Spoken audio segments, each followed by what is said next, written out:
नाज़रीन नवां के आगे कंदासीं। पीटीआई चेयरमैन इमरान खान और सेशन जज के जलसे में खुलेआम धमकियूं ॾियण वारे केस में जीआईटी आॾो पेश थियो आहे। इमरान खान जी पेशी जे मौक़े ते एसएसपी इन्वेस्टिगेशन ऑफिस जी सिक्योरिटी सख़्त कई वई।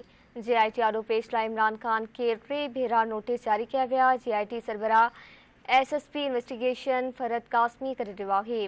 वाज़ेह रहे त उन खां 2 भेरा नोटिस जारी करण बावजूद इमरान खान जीआईटी आॾो पेश न थियो हो।